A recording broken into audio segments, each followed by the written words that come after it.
और माता की अंशिकाएं हैं जिनका नाम है संध्या और रात्रि भी कहते हैं इसको। तो इनके जो पति हैं उनका नाम है दिन और काल। संध्या और रात्रि के पति का नाम है दिन और काल। इनके बिना संख्या का वर्णन नहीं हो सकता। अगर मान लो रात ही रात हो तो कोई अपने महीना नहीं गिन सकता, कितने महीने का हो गया, कितने साल का मैं हो गया। अगर दिन ही दिन रहे, रात ना हो, तब भी दिन नहीं गिने जाएंगे। न रात का पता न दिन का पता, तो फिर हम अपने इस समय को गिनने के लिए असमर्थ हो जाएंगे। और एक माता की अंशिका है जिनका नाम है क्षुधा और दूसरा नाम है पिपासा। इनके पति का नाम है लोभ। अगर लोभ ना रहे तो जगत चिंतातुर हो जाता है, अगर लोभ नहीं होगा तो। और दूसरी अंशिका है प्रभा और गहिका। इनके पति का नाम है तेज। इनके बिना ब्रह्मा अपना कोई भी कार्य संपादन नहीं कर सकता, असमर्थ रहते हैं। जरा मृत्यु काल की सुपुत्री है। जगत जब बिगड़ जाता है, ये न रहे तो तंद्रा निद्रा की कन्या है, श्रद्धा और भक्ति वैराग्य की पत्नी है।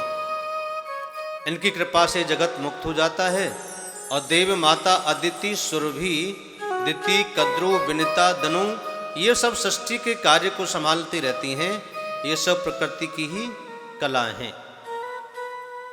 तो इसी प्रकार से बहुत सी कलाएं हैं मां भगवती पराम्बा की। और इसी प्रकार से और भी कलांश मैंने आपको बताए हैं अभी, कलांश और होते हैं कलाशांश, यानी कला की भी और जो देवी बताई हैं जो इनसे उत्पन्न हुई हैं, जो भी मैंने आपको बताया वो हैं रोहिणी, सची, अहिल्या, प्रसूति और संध्या, तारा, अनुसुईया, विंध्यावली, शत्रुपा, अरुंधति, देवहूति। अब इनके भी पति बताएं। सब पति युक्त हैं, बिना पति की कोई देवी नहीं है। तो रोहिणी के जो पति हैं वो हैं चंद्रमा, और सची के जो पति हैं वो हैं इंद्र। अहिल्या के जो पति हैं वो गौतम ऋषि, प्रसूति के दक्ष, संध्या के सूर्य और तारा के बृहस्पति, अनुसुईया के हैं ऋषि अत्रि, और विद्यावली के हैं बलि, शत्रुपा के हैं मनु, और अरुंधति के पति हैं वशिष्ठ, और देवहूति के हैं पति कर्दम। अब ये सभी लक्ष्मी ही कहलाती हैं। ये सब लक्ष्मी की अंशिका हैं। इन सब का पूजन यजन पाठन करने से माँ भगवती की कृपा बनी रहती है, और ये सभी दुर्गा कहलाती हैं। क्योंकि उनसे ही उत्पन्न हुई हैं, तो ये सब दुर्गा कहलाती हैं। तो सभी स्त्रियों को, सौभाग्यवती स्त्रियों को माँ भगवती की आराधना करनी चाहिए।